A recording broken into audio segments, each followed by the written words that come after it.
A Reforma Protestante. O alvorecer do século XVI conheceu a expansão da hegemonia do catolicismo. A Espanha havia derrotado o último bastião muçulmano da Europa Ocidental. Um novo continente havia sido descoberto e os seus habitantes, chamados de índios por Colombo, que acreditava ter chegado às Índias, no Oriente, estavam sendo convertidos à velha, para os índios, nova religião. Embora as doenças que os europeus levaram sem querer ao continente, como a gripe e a varíola, estivessem exterminando estes novos católicos, quem quisesse se considerar cristão nascia na Igreja Católica. Não havia outras, pelo menos não na Europa Ocidental. A Igreja dominava sozinha a mentalidade do europeu. Para garantir a unidade cristã, a Igreja usava a Inquisição, tribunal criado no século XII, que punia dissidências. Mas o espírito humano era inquieto. O Renascimento, movimento surgido na Itália na metade do século XV que ganhou força no começo do século XVI, financiado pela própria Igreja, atingia em cheio a filosofia, as artes e a ciência com perguntas e questionamentos. Suas ideias eram revolucionárias, se comparadas à mentalidade medieval. Os renascentistas exaltaram o antropocentrismo, tanto na filosofia como nas artes. O antropocentrismo é uma concepção que considera o ser humano como o centro do entendimento, sendo que o universo deve ser analisado de acordo com a sua relação com este ser humano. Esta concepção se chocava com a mentalidade do teocentrismo, existente na Idade Média, que considerava, ao contrário do antropocentrismo, Deus como centro de tudo. Baseados no antropocentrismo, a arte floresceu, como nas estátuas de Michelangelo ou na pintura de Leonardo da Vinci, onde o corpo humano era retratado, visando seu melhor entendimento. Este tipo de crença foi responsável pelo renascimento da medicina, basicamente a anatomia, do qual Leonardo da Vinci foi seu grande cultivador. Deste antropocentrismo surgiu também o hedonismo, que é a busca incessante por prazer e felicidade. Na cultura teocêntrica da Idade Média, o ser humano deveria buscar o prazer só com Deus e desprezar as diversões terrenas. Já no hedonismo, o ser humano busca o prazer também na terra, ou seja, na terra devemos buscar também a felicidade. Os renascentistas eram contrários à autoflagelação, aos jejuns, comuns na Idade Média, pois afirmavam que Cristo fora crucificado para que nós não mais sofrêssemos e que, se autotorturar, era considerar o sacrifício de Cristo na cruz como inútil. Do hedonismo surge também a exaltação do individualismo.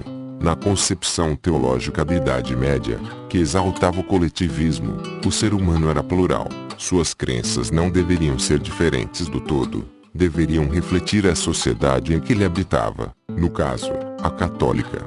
Já no individualismo, pregado pelos renascentistas, o ser humano era responsável perante Deus. Os renascentistas eram católicos fervorosos, mas tinham uma interpretação do cristianismo própria, e a liberdade religiosa deveria prevalecer. O individualismo, nascido com o Renascimento, representa certa liberdade, já que a pessoa não precisa ser igual a determinado grupo social e deve ter suas opiniões pessoais respeitadas, sendo este um dos princípios da democracia moderna e da tolerância. Com o Renascimento surge também o racionalismo, onde a busca pela verdade, inclusive a divina, deveria ser feita pelo raciocínio, pela razão e não somente pela fé, como pregava a concepção vigente, já que com a fé a pessoa não questiona, não faz perguntas, apenas aceitando determinada concepção como verdade. Os renascentistas defendiam a razão como forma de alcançar a verdade revelada por Deus. Pela razão poderíamos conhecer não só a verdade divina, mas a sua criação, o porquê do mundo, entendendo melhor seus fenômenos naturais e também sociais. O espírito renascentista, começando na Itália, basicamente nas cidades de Milão, Gênova, Veneza, Florença e Roma, vai se expandir, principalmente na Alemanha, França, Inglaterra e Holanda e, bem menos, em Portugal e Espanha. Este espírito, sem querer, vai influenciar o surgimento de uma nova corrente dentro do cristianismo, uma corrente que romperá a hegemonia católica, que nem o mais otimista dos renascentistas poderia imaginar que surgiria: o protestantismo. O protestantismo, a primeira igreja, o luteranismo, do qual sairão todas as outras, surge na Alemanha através da iniciativa de um indivíduo, Martinho Lutero, alemão, monge agostiniano e professor da Universidade de Wittenberg. Lutero nasceu em 1483 na cidade de Eisleben. Criado no campo, o jovem Lutero recebe boa educação. Naquela época a educação era para poucos. Na Europa o analfabetismo prevalecia, principalmente entre os pobres. O continente era rural.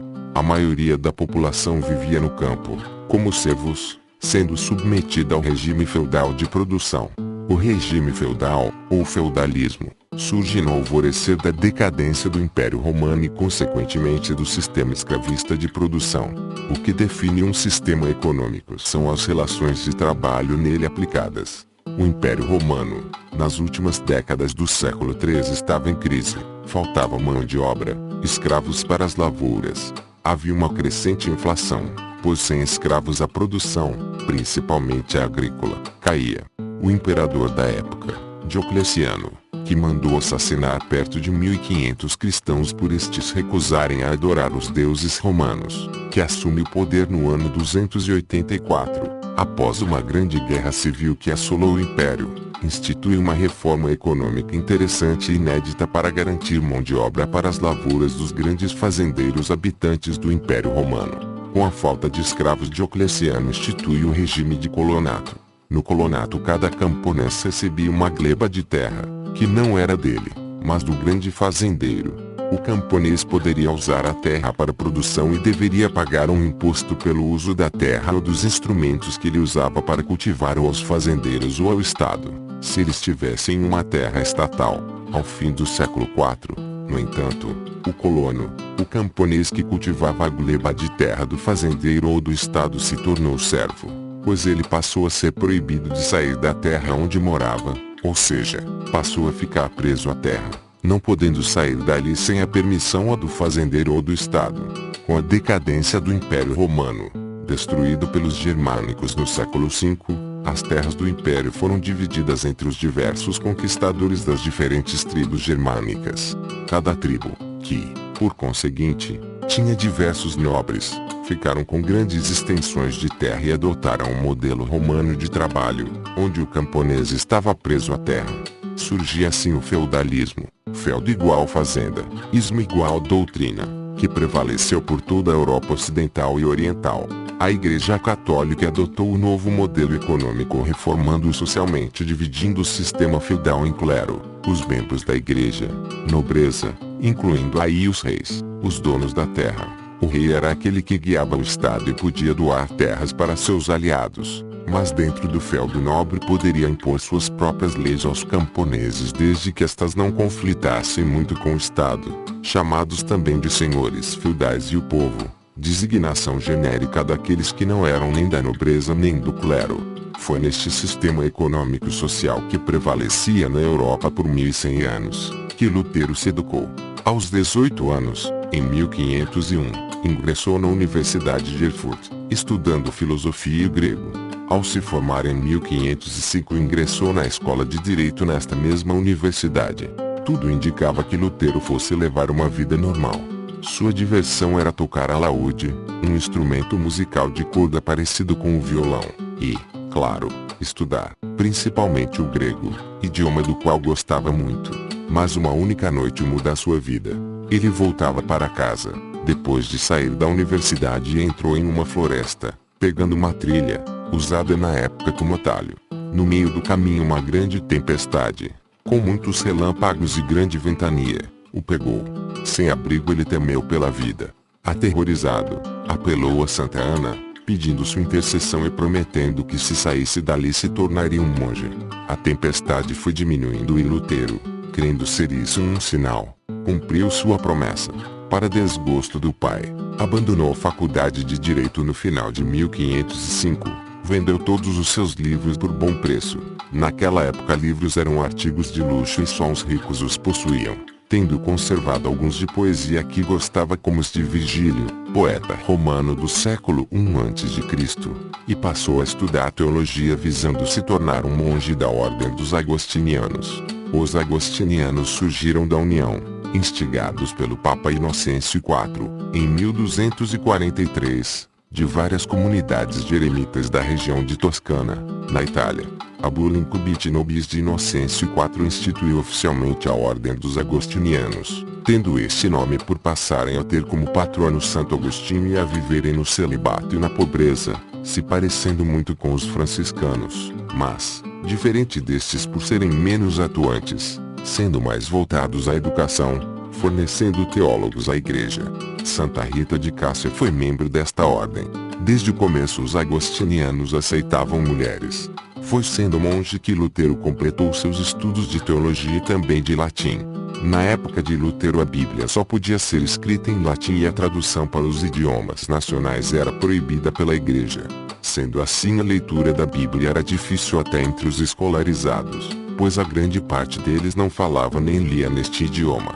Só monges, de ordens como a dos agostinhos ou outras e bispos e cardeais, e alguns padres, podiam, portanto, ler a Bíblia. Dentro da ordem Lutero passou, além de estudar muito, a meditar, inclusive com autoflagelações, jejuns, confissões e muita oração. A grande dedicação de Lutero o fez se tornar sacerdote em 1507. Em 1508 se tornou professor de teologia grego na Universidade de Wittenberg, formando-se neste ano. Em 1512, terminou o doutorado em teologia, tornando-se doutor em Bíblia. Em 1515 se tornou vigário tendo sob sua supervisão 11 monastérios. Tudo parecia indo como natural. Lutero, no entanto, teria outro choque. Ele viajou a Roma e voltou, segundo ele, decepcionado, dias depois. Conhece-se pouco que tipo de decepção Lutero teve na sua viagem, mas acredita-se que ele tenha presenciado casos de corrupção, inclusive sexuais. Seja como for, Lutero não voltou mais a ser o católico que sempre fora.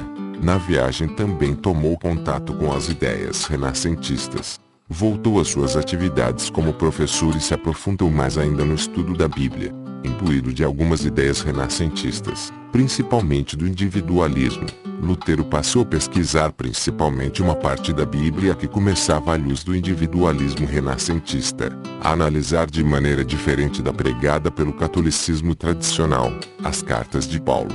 Ideias católicas como penitência e honestidade lhe ganharam outro aspecto ao ler as cartas de Paulo com mais atenção, sempre, claro, sob a luz de uma das ideias defendidas no renascentismo, o individualismo. Lutero começou a defender a ideia da justificação apenas pela fé, sem obras. Segundo ele, a graça divina é dada por Deus a quem lhe aprover, sempre através de Jesus Cristo e recebido apenas com a fé do indivíduo. Passou a considerar todas as práticas católicas inúteis à salvação da alma. Lutero só admitia o batismo e a Eucaristia como sacramentos e passou a condenar os jejuns, as peregrinações, o celibato no clero e o próprio papado em si. Lutero guardou estas ideias para si, pois ele queria reformar a Igreja Católica, que considerava corrompida. Surgia aí sua nova teologia, embora Lutero não quisesse a separação da Igreja. Ainda que discordando da Igreja nestes pontos, Lutero continuava com suas atividades de sacerdote e monge. Mas um ato da Igreja viria a fazer Lutero se revoltar de vez: a venda de indulgências. Para reformar a Basílica de São Pedro em Roma, o Papa Leão X em 1516 mandou vender indulgências, perdão dos pecados, em várias comunidades cristãs. Esta prática de vender indulgências existia no catolicismo desde 1190 e era usada esporadicamente quando a Igreja precisava de recursos financeiros para alguma obra. Segundo esta prática, bastava alguém que tivesse cometido algum pecado pagar determinada quantia à Igreja e, pronto, seus pecados estavam perdoados. A Igreja Católica, baseada em Mateus 16 e 19 se considerando a verdadeira Igreja de Cristo, se achava no direito de perdoar pecados, exigindo certo sacrifício àqueles que quisessem o perdão, como ajudar a Igreja, por exemplo. Mas é preciso entender a mentalidade da época. Muitos podem crer que esta prática era abusiva, visando tirar dinheiro de pessoas comuns, mas as indulgências vendidas eram usadas também, além de construções de igrejas ou templos, para trabalhos de ajuda a, por exemplo, desabrigados em enchentes, vítimas de doenças ou construção de abrigos e hospitais. A igreja se considerava a verdadeira fé de Jesus e perdoava os pecados de todos aqueles que ajudassem de algum modo, financeiramente, alguma obra feita por esta igreja, fosse de caridade ou não. Portanto, a venda de indulgências não era abusiva, no sentido criminal do termo, mas para a mentalidade de Lutero e sua nova crença era perigosa a salvação do indivíduo, por uma única razão: ao comprar perdão por dinheiro, ainda que sendo por uma boa causa, como para ajudar alguma pessoa ou instituição em necessidade, esta pessoa não se arrependia dos seus pecados. Lutero, como sacerdote, notou este fato. A pessoa cometia algum pecado, comprava a indulgência, ajudava alguém ou a própria igreja e voltava a pecar, sem culpa. O arrependimento, tão caro ao cristianismo, caía pela tangente. Escandalizado com este fato, Lutero percebeu que teria que agir. Sua ação ocorreu quando o frade João Tetzel fora recrutado para ser o responsável pela coleta de indulgências na região onde Lutero era sacerdote. Lutero, na igreja que ficava dentro da Universidade de Wittenberg, proferiu, em 1517, violentos 3 sermões contra a prática de indulgências, explicando seus motivos, como arrependimento que não ocorria. Seus sermões culminaram com a escrita de suas 95 teses, marco do fundamento das igrejas evangélicas. Estas 95 teses foram aficionadas na porta da igreja de Wittenberg, graças a um novo invento, a prensa, criada por Gutenberg em 1450. As teses de Lutero foram rapidamente imprimidas e enviadas a várias universidades europeias. Antes da invenção da prensa, os textos e livros eram feitos à mão, normalmente por monges copistas, como os agostinhos, por exemplo, e um único livro demorava meses para ser copiado e distribuído. Esta prática de copiar livros à mão era comum em todo o planeta, naquelas civilizações, claro, que tinham escrita. Com a invenção da prensa, um livro demorava apenas dias para ser copiado, aumentando a circulação do conhecimento escrito, embora as altíssimas taxas de analfabetismo inviabilizassem a leitura e fizesse o livro ser artigo de luxo, mas menos de luxo do que era antes. Gutenberg inventou a prensa para pagar dívidas, pois era membro da pequena nobreza e sua primeira cópia foi da Bíblia, vendida por ele em várias regiões da Europa.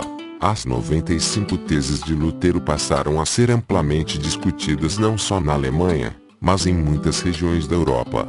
Nestas teses Lutero expõe suas ideias principais. Leia-as agora, e entenda mais sobre a base em que as igrejas protestantes surgiram.